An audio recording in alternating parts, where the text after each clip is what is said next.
Bonjour à tous et bienvenue à ce webinaire consacré à la biostimulation. Une récente étude de BPCE, l'Observatoire réalisée au printemps 2025, nous indique que 69% des agriculteurs sont inquiets face au réchauffement climatique. 66% d'entre eux estiment que les effets du changement climatique ont ou auront une incidence sur leur production dans les 2 à 5 ans à venir. On comprend que l'adaptation est au cœur des défis. Selon le baromètre Agrodistribution Adéquation, la moitié des agriculteurs essaient de s'y adapter, mais à des coûts financiers ou à des pas de temps qui ne sont pas toujours supportables. Dans cette même étude, les experts d'Arvalis, Institut technique, sont unanimes sur le fait que c'est en travaillant sur la richesse, la qualité du sol et la nutrition des plantes que les agriculteurs réussiront à faire preuve de robustesse et de résilience face au stress abiotique. C'est dans ce contexte que l'entreprise ICL, déjà référente sur le marché de la fertilisation, lance une nouvelle gamme de biostimulants qui s'appuie sur la technologie des métabolites et assume ainsi une nouvelle voie vers la biostimulation de précision. C'est donc ce sujet-là que je vous propose d'explorer pendant environ 45 minutes. Et pour l'éclairer, nous aurons le plaisir d'échanger avec, d'une part, Patrick Dujardin. Patrick, bonjour. Vous Bonjour. êtes professeur de biologie végétale, spécialiste de la physiologie de nutrition des plantes à l'université de Liège en Belgique. Donc merci d'être venu, depuis la Belgique. Merci à vous. Heu, Vous êtes, universitaire aussi au sein de l'école d'ingénieurs de Jean Blou Agrobiotech et par ailleurs expert de la biostimulation. J'ai le plaisir aussi d'accueillir Jackie Dumont. Jackie, vous êtes responsable, commercial chez ICL avec une expérience de plus de 30 ans sur, la fertilisation de précision. À travers ce webinaire, vous aurez l'occasion de poser vos questions par l'intermédiaire d'un chat. Nous essaierons de prendre le temps d'y répondre à l'issue de ce webinaire. Et puis pour vous mettre dans le bain du débat, je voudrais vous soumettre 3 questions, assez basiques et qui reflètent, j'ai l'impression de ce qu'on entend sur le terrain. Quand on vous dit, biostimulation, qu'est-ce qui vous vient spontanément à l'esprit? Petit A, le chemin vers la durabilité. Petit B, une solution prometteuse mais qui demande à faire ses preuves. Ou petit C, de la poudre de perlimpinpin. Dans vos pratiques de distributeur ou d'agriculteur, recommandez-vous ou utilisez-vous des biostimulants? Oui, non ou parfois. Quels freins, selon vous, limitent leurs usages? Le coût, le manque de reproductibilité ou le manque d'efficacité? Donc, je vais vous demander de répondre dans les 10 minutes qui viennent à ce questionnaire sans trop vous poser de questions. C'est vraiment, faut que ça soit un peu spontané et puis peut-être ça alimentera notre début à l'issue de ce temps d'échange. Alors, je vais commencer par vous, Patrick, parce que sur ce sujet des biostimulants, on a toujours besoin d'un éclairage scientifique. Alors, est-ce que vous pouvez nous rappeler, ce qu'est un biostimulant? Quelle est sa fonction? Et comment le législateur s'est emparé du sujet? Parce que je crois que la réglementation excusez-moi, a évolué assez récemment sur le sujet et c'était des attendus en tout cas. Donc je vous laisse la parole pour Absolument, merci. Je nous pense que introduire la il est bon biostimulation. de partir toujours d'une définition, hein. Et donc, on tient une définition aujourd'hui dans la réglementation européenne, hein. C'est quand même une avancée majeure qui date de 2019 maintenant, puisqu'on a un nouveau règlement sur la mise à disposition de fertilisants EU, mise à disposition sur le marché. Et donc, on définit le biostimulant par la fonction, hein. Vous me demandiez, Hélène, qu'est-ce qu'un biostimulant? Quelle est la fonction? C'est la même question, en fait, hein, puisque le biostimulant est défini par sa fonction, qui est précisément d'améliorer la nutrition de la plante avec des effets qui sont de 4 types et qui sont définis, donc listés dans ce règlement européen. L'amélioration de l'efficience ou efficacité d'utilisation des nutriments, Deuxième effet revendiqué par les biostimulants, c'est l'amélioration de la tolérance aux contraintes abiotiques. Troisième effet, l'amélioration de la qualité des produits. Et quatrième effet, l'augmentation de la disponibilité des éléments dans le sol. Donc un biostimulant est défini non par ce qu'il est, mais par ce qu'il fait, et donc par des allégations, des revendications des faits qui sont clairement définies par la réglementation européenne. Alors justement, cette réglementation, aujourd'hui, qu'est-ce qu'elle permet?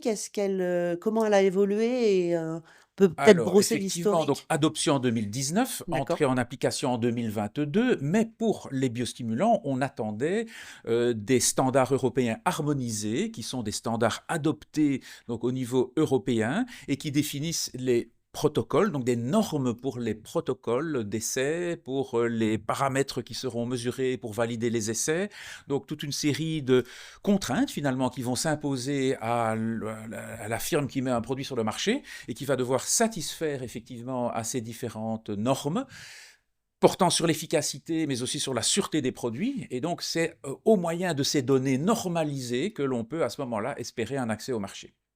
D'accord, donc ça veut Et dire pardon, j'ai oublié de vous dire je que vous en prie. ces normes-là ont été adoptées en avril 2024, donc beaucoup plus récemment. Ce n'est que donc tout récemment que l'on peut, dans ce cadre harmonisé européen, mettre des produits sur le marché. Donc ça veut dire très concrètement qu'aujourd'hui, les industriels, ils peuvent plus arriver sur le marché avec tout et n'importe quoi. Ah, ils Il peuvent leur plus, incombe d'arriver avec effectivement, il faut des données selon des protocoles standardisés. Hein. Donc maintenant, on peut toujours, il y a le règlement européen, quand on vise un marché européen harmonisé, les législations, réglementations nationales continuent à être d'application. Hein. Donc c'est un choix hein, que la firme fera pour la mise sur le marché, de cibler le marché européen harmonisé ou encore hein, un marché national. Ce que je voulais dire, c'est qu'il lui incombe à l'industriel d'arriver avec des solutions qui soient efficaces finalement. Ça Absolument, garantit, et c'est son d'accord, intérêt aussi. OK. À travers les biostimulants, on parle de substances actives, bien connues, acides aminés, acide fulvique, extrait d'algues, peut-être j'en oublie, mais on parle, là présentement de technologies métabolites. Donc je voulais que vous nous expliquiez en quelques mots, de quoi on parle quand on parle de métabolites? Et est-ce que c'est un sujet, qui est bien documenté scientifiquement? Voilà, je voulais avoir, D'accord. Alors, les métabolites dont il est question, et pour ce qui m'a été communiqué, ce sont des molécules en fait fabriquées par des bactéries du sol, que l'on appelle des PGPR, acronyme anglais pour Plant Growth Promoting Rhizobacteria. Ce sont des rhizobactéries, donc bactéries du sol, promotrices de la croissance des plantes, PGPR. Et donc, ben, ces bactéries, on les connaît, c'est un peu le microbiote donc associé à la nutrition de la plante, comme nous avons un microbiote associé à notre propre nutrition. Et donc, depuis pas mal d'années maintenant, et de plus en plus, on peut appliquer sous forme d'inoculants microbiens, donc ces micro-organismes, dans l'espoir de bénéficier à la plante. Mais il y a une difficulté à utiliser ces agents biologiques, parce qu'ils doivent s'insérer dans un écosystème complexe et qu'on ne maîtrise jamais tout. Alors, l'approche que certains ont appelée post-biotique, parce que les probiotiques, c'est un peu les inoculants que l'on applique y compris donc à nos intestins s'agissant de la nutrition de la santé humaine. On parle de probiotique, je pense que tout le monde connaît ce mot-là. Post-biotique, c'est aussi un mot qui a été d'ailleurs proposé dans le domaine de la santé humaine d'abord, mais qui est donc utilisé, recruté aujourd'hui dans le domaine de la biostimulation. Post-biotique, ça veut dire on prend non pas les micro-organismes eux-mêmes, mais on prend les molécules qu'ils fabriquent et on les applique aux plantes dans l'espoir évidemment d'avoir des effets, mais des effets surtout mieux maîtrisés, plus reproductibles. Et ces molécules, ce sont des agents complexants de certains nutriments qu'on appelle des des sidérophores. Ce sont des hormones, donc toute une série de molécules, connues ou moins connues d'ailleurs, qui ont des effets bénéfiques sur les plantes. Et donc, oui, cette approche métabolique permet finalement de différencier les produits que ICL propose, avec un socle qui est quand même constitué de ces substances biostimulantes bien connues, hein, que vous avez rappelées, les extraits d'algues, les acides humiques fulviques et les hydrolysats de protéines, hein, qui donnent donc les acides aminés, qui sont finalement ensemble les ingrédients que l'on rencontre dans plus de 90% des produits biostimulants non microbiens mis sur le marché aujourd'hui. Donc sur le papier, pour vous, Patrick, le recours à ces métabolites, formulés dans une solution, sont en effet de nature à avoir un effet biostimulant, au champ?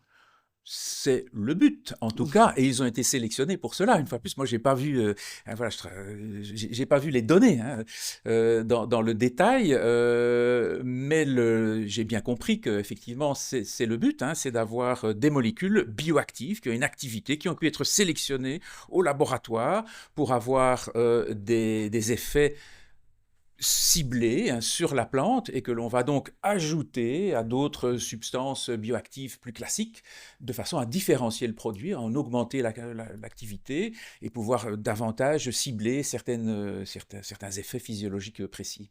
Alors Donc juste ça a du sens tout ça, oui. d'accord. Oui.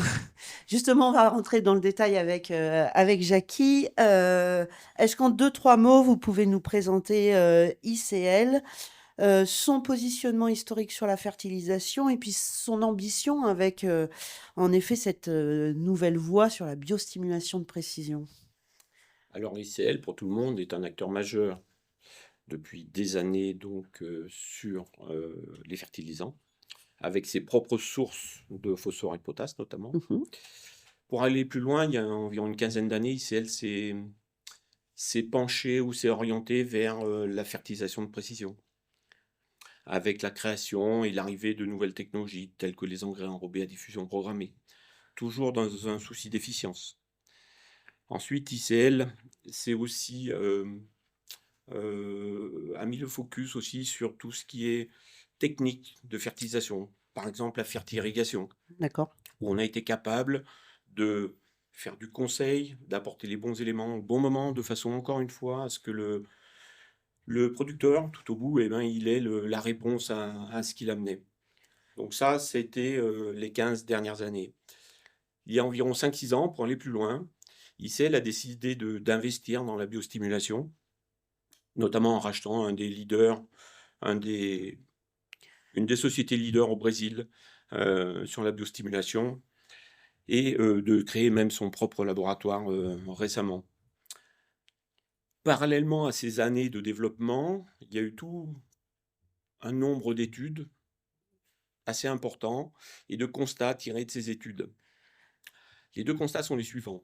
Le premier constat, c'est le nombre de solutions biostimulantes présentes sur le marché et la difficulté de l'agriculteur ou même du distributeur de faire des choix parmi tout ça.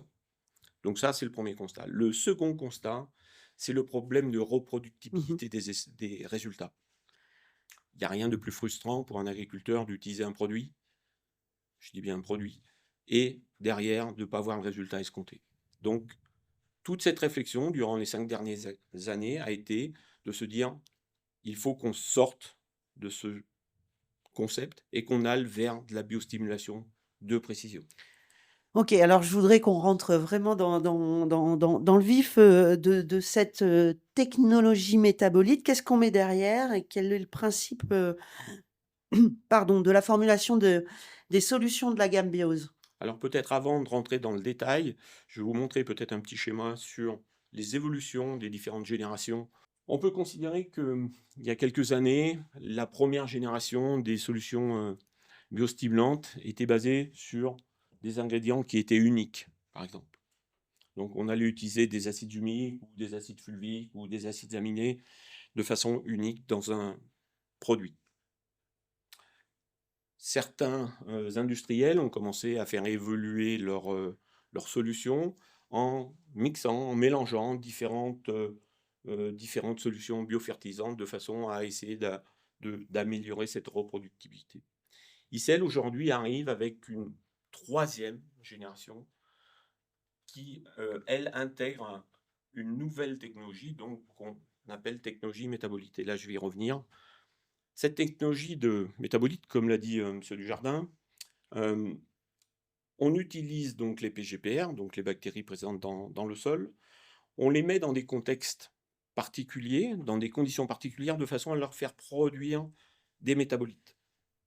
Le nombre de métabolites produites est extrêmement important, et tout le savoir-faire réside dans le fait que derrière, on arrive à sélectionner des familles de métabolites sur un effet recherché. Ça veut dire on va sélectionner à partir de chromatographie gazeuse par exemple ou de distillation des familles de métabolites. Ces familles de métabolites, ces fractions, c'est pas une métabolite, mais c'est un ensemble de métabolites. On va les tester de façon à regarder l'effet qu'elles ont sur une plante. Donc on les concentre et on cherche l'effet recherché. À partir de cet effet recherché, on va associer une ou plusieurs fractions de ces métabolites avec ce même effet recherché à d'autres solutions biostimulantes existantes, connues, reconnues pour leurs effets dans la littérature, de façon à aller toujours dans le même effet recherché, face à une problématique. On travaille toujours sur une problématique et on cherche à apporter un effet sur cette problématique.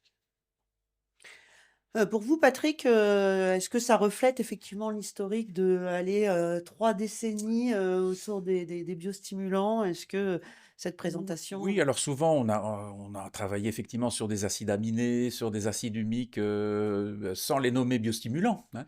OK. Mais l'étude de la littérature que j'ai faite, la première citation dans un article scientifique du mot biostimulant dans le titre de l'article, c'était en 90, et c'était déjà une association quand même d'extraits d'algues et d'acides humiques. Donc les mélanges sont quand même relativement anciens, hein.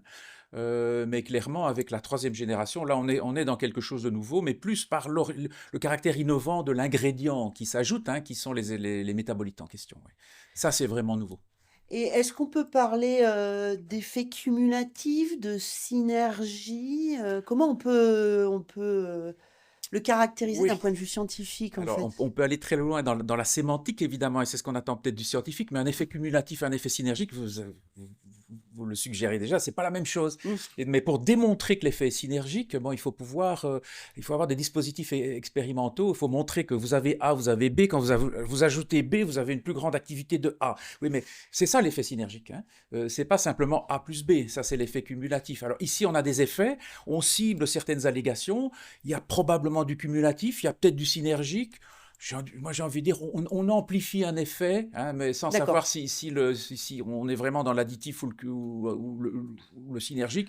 Moi, je n'ai pas les données, mais peut-être que Jackie peut nous éclairer à ce niveau-là, je ne sais pas. Ce Ouais. que je peux en dire, c'est que le choix des fractions métaboliques qui sont choisies dans chaque produit constitué ont été définis de façon à avoir cet effet-là, un effet recherché. On ne parle plus aujourd'hui de produits, mais on parle plutôt de solutions face à une problématique. C'est le but de chaque, on va dire, chaque produit de la famille BIOS, c'est d'avoir un effet recherché uniquement. Vous pouvez imaginer que les 5 dernières années, elles ont été consacrées à définir l'ensemble des fractions de métabolites et surtout les effets de ces différentes fractions. Et surtout, la capacité d'analyser toutes ces données et de se dire, voilà, cette fraction de métabolite, elle a cet effet, et donc elle aura un effet cumulatif ou synergique avec telles autres solutions biostimulantes du marché.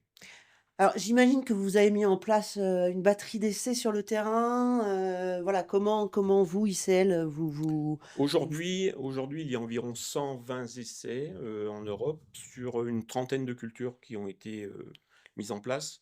En France, il y en a, je crois, 42 encore qui sont présents. Pareil, donc sur une trentaine de cultures, donc, mais toujours avec cet état d'esprit de, c'est pas un essai par culture, c'est un essai qui est systématiquement orienté vers un effet recherché. d'accord. Alors, là, on est sur, de la fraise, si je ne me trompe pas. Alors, expliquez-moi quel était l'effet recherché? Quel type de solution on utilise? De quoi elle est composée? Et qu'est-ce qu'on observe?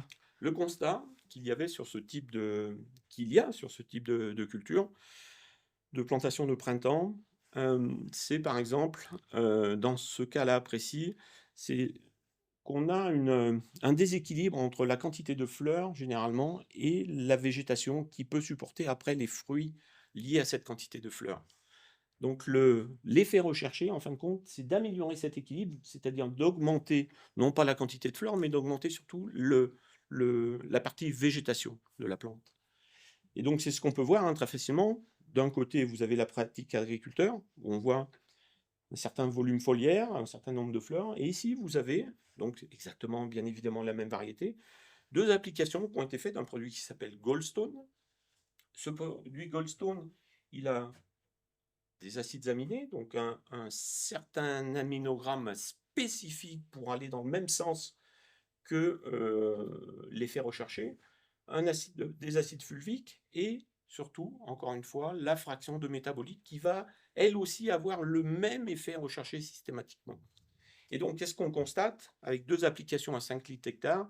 Eh ben, c'est qu'on a rééquilibré très facilement, en fin de compte, cet équilibre fleur-végétation, de façon à ce que plus tard, lorsqu'il y aura une nouaison, etc., on aura un- une quantité de fruits qui sera largement supportée par la végétation de la fleur, de la végétation de la plante. Donc ça, c'est un exemple. On peut passer à... Alors, je crois qu'on avait aussi un essai, pardon, un essai sur la vigne. Donc, pareil, qu'est-ce qu'on on cherchait comme effet et avec quel type de solution? Donc là, on est sur une autre problématique. On est sur une problématique, par exemple, vous voyez la taille des baies. Une fois que la nouaison s'est faite, on voit une grande hétérogénéité entre les baies. Et donc la problématique était d'arriver à alimenter de façon bien plus régulière cette grappe de façon à ce que l'ensemble des baies puisse avoir une taille, on va dire, homogène. Donc on arrive à réduire ce qu'on appelle, donc c'est le mégorandage, et surtout avec des grappes qui sont plus fournies, plus remplies, etc.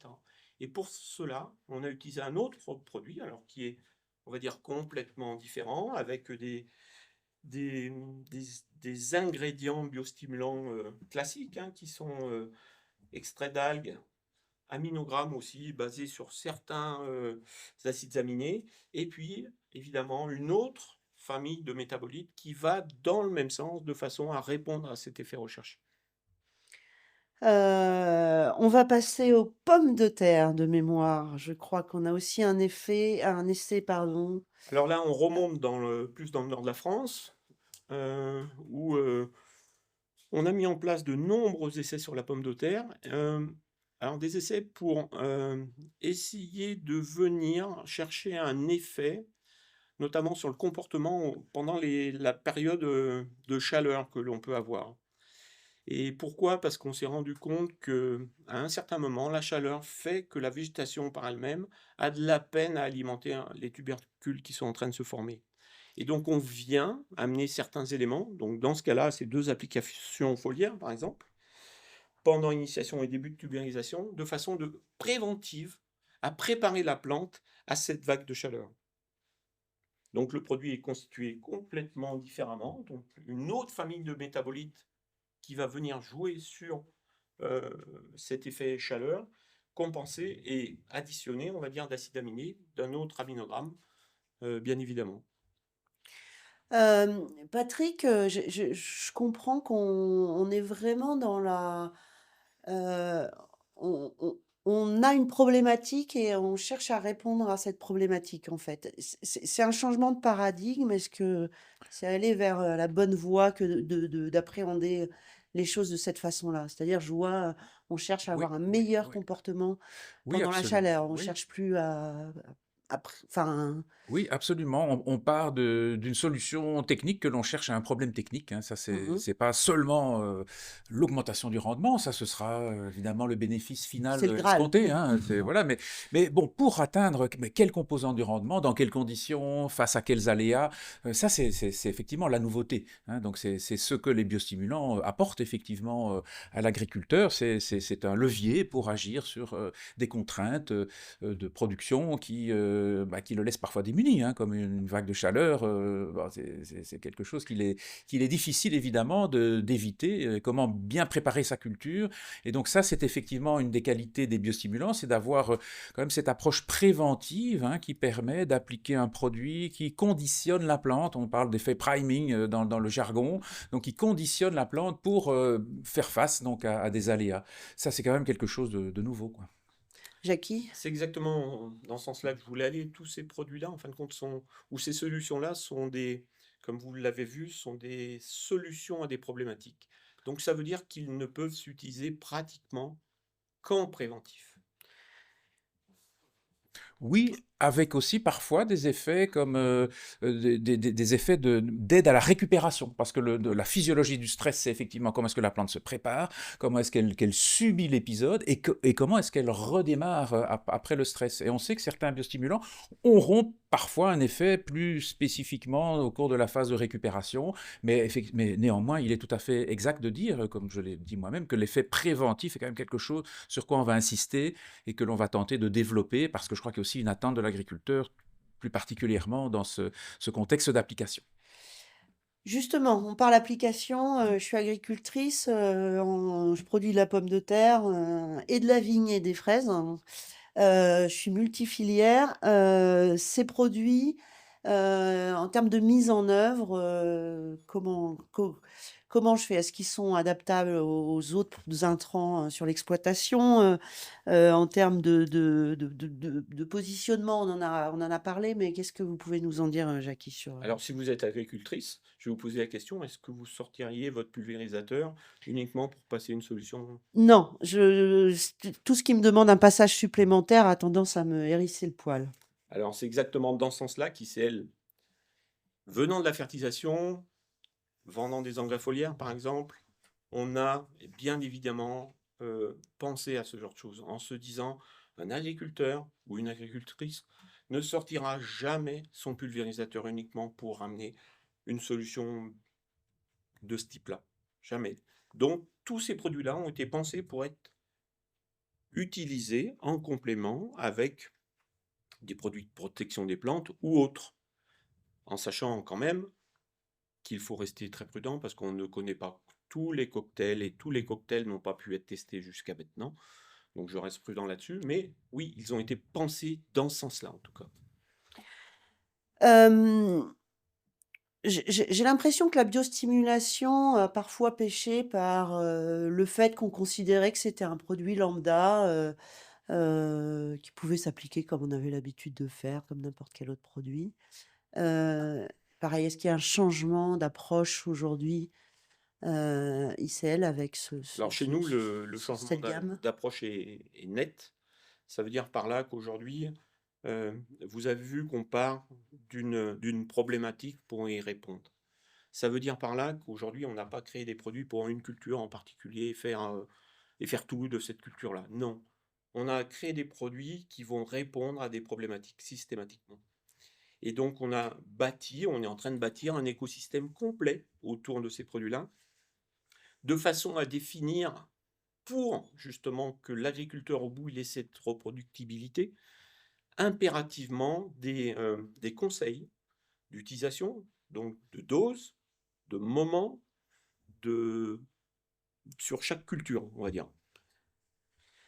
Est-ce que c'est pas Patrick, c'est par rapport à ce que je disais, on a besoin de professionnaliser effectivement, le rapport à ces biostimulants dans leurs usages, la façon de les appréhender et de les utiliser surtout? Oui, on a besoin de précision, hein, donc Ouais. professionnaliser, si c'est comme ça que vous le précisez, mais ça veut dire aussi que il faut améliorer sans doute, renforcer les interactions entre différents acteurs, hein, donc c'est vrai que la biostimulation, c'est pas seulement mettre des produits à disposition, c'est effectivement développer tout un conseil sur l'utilisation. On a insisté sur l'importance d'appliquer le produit au bon moment pour avoir un effet recherché, etc.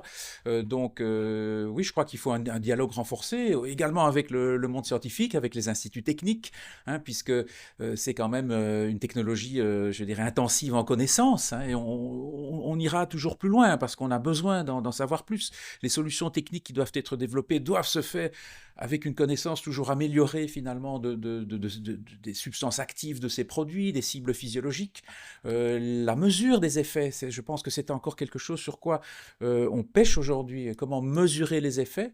C'est pas uniquement le rendement final, hein, donc il faut pouvoir développer là aussi des approches techniques pertinentes, justifiées, économiquement justifiées. Donc je crois qu'il y a un gros travail d'interaction qui va nous permettre de développer le potentiel de cette biostimulation.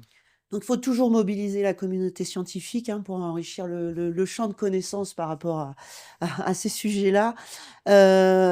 par rapport à la distribution, comment ICL propose d'accompagner la distribution? Parce qu'on sait bien que c'est le maillon essentiel pour, que les agriculteurs, puissent s'emparer de ces nouvelles solutions. Comment vous Alors, on travaillez, est bien conscient que ces produits-là, donc, sont des produits techniques, à utiliser de façon très professionnelle. Et nous sommes en train de développer actuellement un réseau de distribution. Mais le mot distribution n'est pas le bon mot. Aujourd'hui, je parlerai plutôt d'un réseau de partenariat. On veut créer avec les acteurs de la distribution du marché français, me concernant, un vrai réseau de partenariat. Ce réseau de partenariat n'impliquera pas uniquement la distribution de ces produits-là, mais on va intégrer ces partenaires dans un, comme je parlais d'écosystème tout à l'heure, dans tout un système de communication, de formation avec les ICL Academy, dans lequel on intègre un volet biostimulation.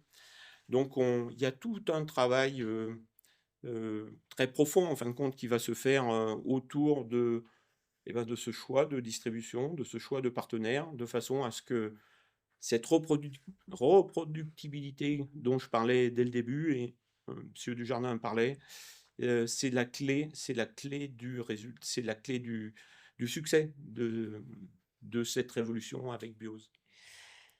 Quelle ambition, vous mettez par rapport à la gamme des enfin, par rapport aux biostimulants chez ICL à 5-10 ans? Quelle est un petit peu Aujourd'hui, ICL investit à peu près 30% de son budget développement OK, sur la technologie Biose et tout ce qui va arriver derrière. L'ambition à 10 ans est d'avoir environ 10% de part de marché sur la partie de produits biostimulants. d'accord. Donc c'est vraiment un sujet sur lequel, C'est un gros sujet. auquel vous croyez en tout cas. Oui. Hem, Vous avez parlé tout à l'heure d'aminogrammes ciblés et je voudrais que pour celles et ceux qui nous écoutent, ce soit clair. Qu'est-ce qu'on appelle aminogramme en fait? Alors, je pense que Patrick Dujardin est plus apte à en Oh, je parler peux encore poser que la moi. question à Mais, Ah, non, vas-y. mais je voulais juste... l'aminogramme par lui-même, c'est pas ce qui est important. Ce qui est important, c'est l'association qu'il peut y avoir et surtout l'effet recherché par rapport à cet aminogramme. On définit un aminogramme par rapport à un effet recherché. Mais je pense que M. Dujardin est plus Oui, apte. alors bon, l'aminogramme, c'est donc l'expression de la proportion relative des différents acides aminés. Quand on hydrolyse des protéines, on a des acides aminés. Il y en a 20 qui constituent les protéines. Mais selon la source de la protéine, la composition de ces acides aminés, donc la proportion relative de ces différents acides aminés peut changer considérablement. D'où l'intérêt de regarder effectivement ce que nous apprend l'aminogramme, quels sont les acides aminés les plus abondants, quels sont les moins abondants. La littérature scientifique nous apprend que tous les acides aminés n'ont pas du tout le même effet sur les plantes. Certains ont même des effets négatifs, donc il vaut mieux les avoir en quantité, je dirais, plus faible. Par contre, certains aminés, comme la glycine, la proline, la lysine, l'acide glutamique, ont des effets qui sont très documentés dans la littérature et que l'on peut voir enrichi donc dans certaines fractions d'acides aminés produits au départ de certaines protéines. Hein, quand on part d'une fraction au gluten, par exemple, protéines donc de blé, il y a une fraction de protéines de réserve qu'on appelle les prolamines, qui sont très riches en glutamine. Et au cours de l'extraction acide, ils sont convertis en acide glutamique. Donc vous partez d'une source, vous allez avoir une quantité remarquablement élevé de certains acides aminés, dont les effets positifs sont documentés par une littérature quand même assez donc un petit peu très détaillée au niveau des effets cellulaires, etc. Donc oui, on peut effectivement, il faut considérer que selon la source de la protéine, la façon de produire les acides aminés, on aura des effets physiologiques différents. Alors, effets ciblés, ça devient parfois un peu compliqué de voir est-ce qu'on peut cibler. Ce qui est en tout cas sûr, c'est que les effets ne seront pas les mêmes. Et donc empiriquement, vous allez pouvoir dire, tiens, même tel aminogramme me donne plutôt tel effet, etc. La connaissance reste encore relativement insuffisante pour pouvoir être extrêmement détaillée dans les cibles, mais en tout cas, on est en marche pour pouvoir différencier les différents aminogrammes et les effets que l'on peut en attendre. Oui. Et on s'est basé sur la littérature, justement, tous ces essais scientifiques pour additionner des fractions de métabolites à ces différents acides aminés, par exemple, de façon à toujours garder en tête la réponse à la problématique et donc l'effet recherché. Hem, on parle aujourd'hui d'agriculture de précision, enfin, aujourd'hui, hein, ça fait déjà, peut-être un peu plus d'une décennie, mais, on parle de fertilisation de précision, et on parle de biostimulation de précision. Heu, comment vous comment vous voyez cette précision, en fait, liée à la biostimulation? Est-ce que c'est un changement d'échelle? Est-ce que Bah, encore une fois, je vais revenir, on n'aurait pas imaginé ou on n'imaginerait pas aujourd'hui que qu'on fait, on va dire, de la fertilisation de précision, qu'on n'ait pas le résultat attendu. La la biostimulation de précision, justement, on va dans ce sens-là de façon à pouvoir garantir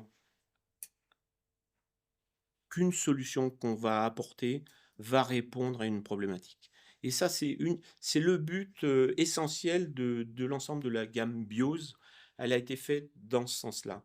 Donc, une problématique, on amène une solution dans des conditions très précises de façon à résoudre cette problématique et avoir l'effet recherché qui en est induit, en fin de compte.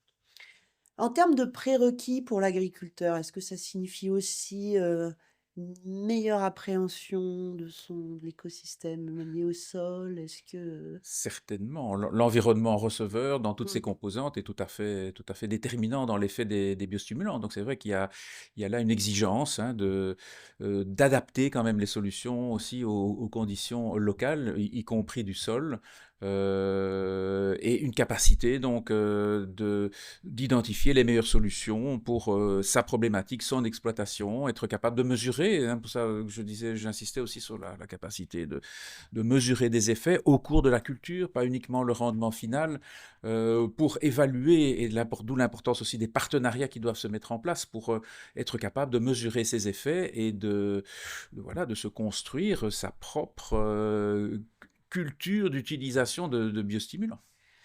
une dernière précision, Jackie, cette solution, elle est disponible, pour la campagne 26, comment? Déjà pour la campagne 26, OK. on a 4 ou 5 produits qui seront mis à disposition, qui sont bien identifiés pour des effets particuliers.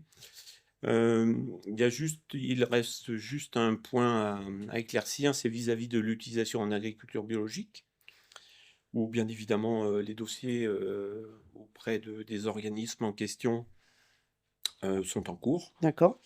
Donc, on aura des solutions qui vont être, aussi UAB, enfin qui vont devenir aussi UAB au cours des mois à venir. Très bien. Je me fais, le gardien de l'horloge et donc le temps avance. Je voulais vous partager, la réponse aux 3 questions, qu'on a posées, juste avant de démarrer notre échange. Alors, je vais donner les résultats très rapidement, mais, je vais chausser mes lunettes aussi. Quand on vous dit biostimulant, qu'est-ce qui vous vient spontanément à l'esprit? Donc ça, c'était, la première question.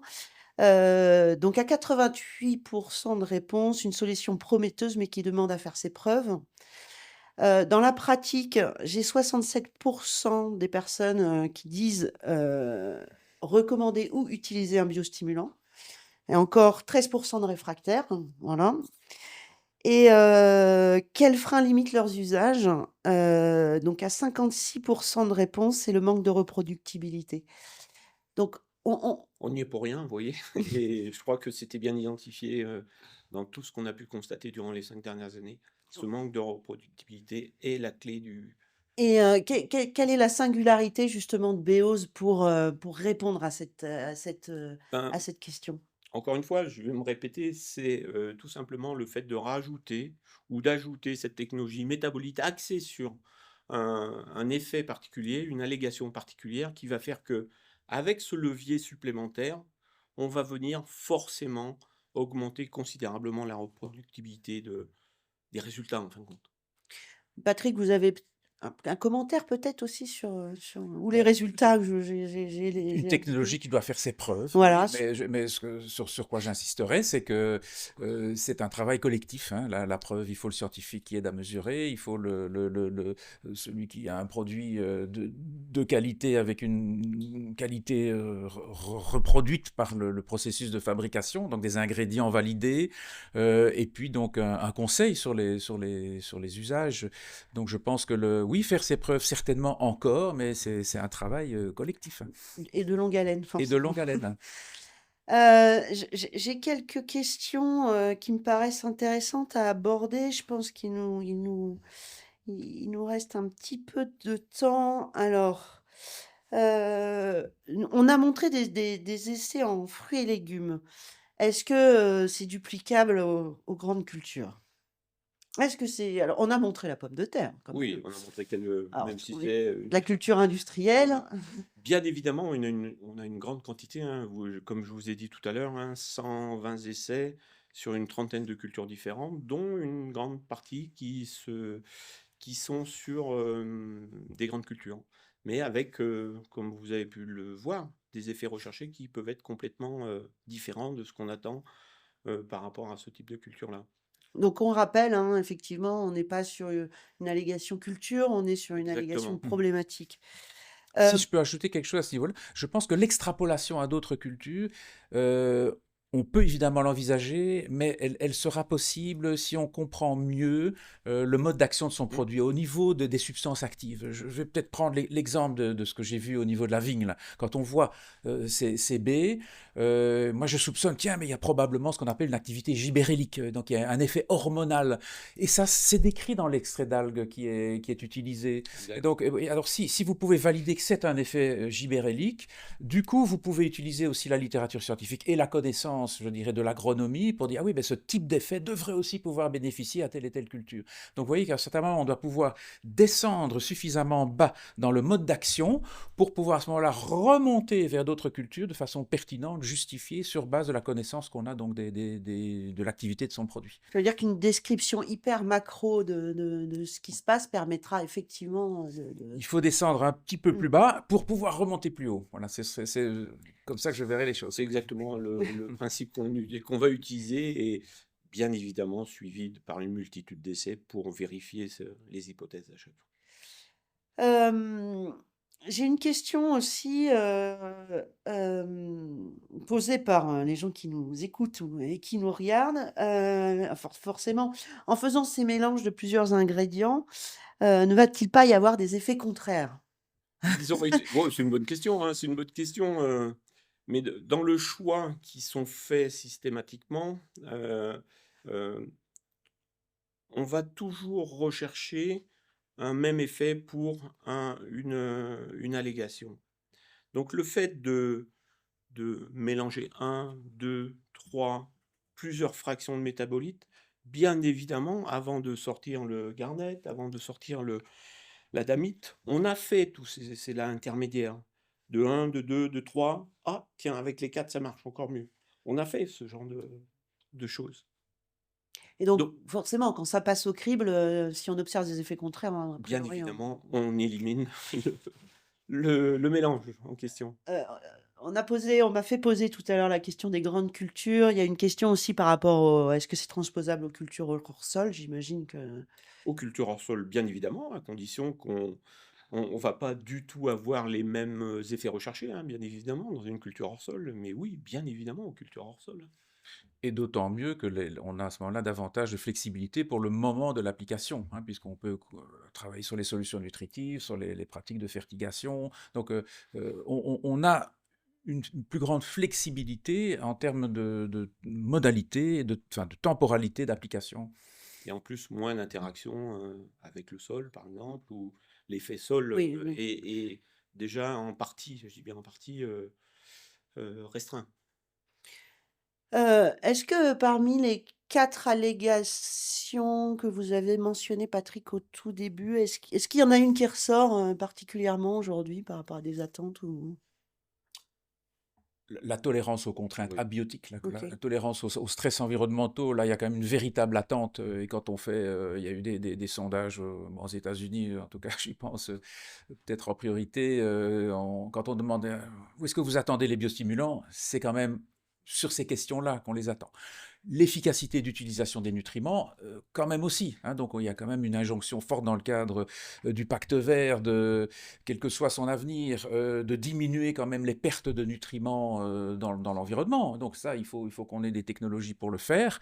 Et donc les biostimulants qui augmentent l'efficacité d'utilisation de ces nutriments vont faire en sorte qu'on va les utiliser avec un bénéfice environnemental, en tout cas on peut l'espérer. J'avais une autre question aussi, mais ça, je pense que c'est compliqué d'y revenir. Est-ce qu'il vaut mieux agir au niveau des racines ou au niveau des feuilles? Peut-être que le Ah, Ouais, physiologiste. le biologiste mais sera plus tout dépend de la large. question, tout dépend du produit que l'on applique. Donc, Et de l'effet recherché encore une fois. et là, je crois qu'il faut rester humble aussi et se dire l'empirisme dans ce domaine, donc l'observation et les conclusions que l'on tire des observations vont nous aider à comprendre. Et la littérature montre parfois que le même produit appliqué une fois sur feuille ou une fois sur racine, sur une plante, ça marche mieux sur les feuilles, dans une autre plante, ça marche Mmh. mieux au niveau des racines. Et l'expliquer, on n'est pas toujours en mesure de l'expliquer, hein. Donc, mais en tout cas, il y a de très nombreux effets documentés par application sur les feuilles, de très nombreux effets documentés par application au niveau du sol. Ensuite, j'ai des niveaux de questions qui sont extrêmement techniques, donc je pense que, hem, je pense que vous aurez l'occasion d'y répondre, plus tard, parce que je pense que dans le cadre de ce webinaire, on va avoir du mal à avoir le temps. Que de toute façon vous restez bien sûr, Bien disponible. sûr. Et le temps filant, je pense qu'on va conclure cette session. En tout cas, je voulais vous remercier à tous les 2 Merci. pour, ces explications, claires et somme toute concrètes. On comprend qu'on a, besoin de science aussi pour, dans tellement de sujets, mais aussi sur la fertilisation.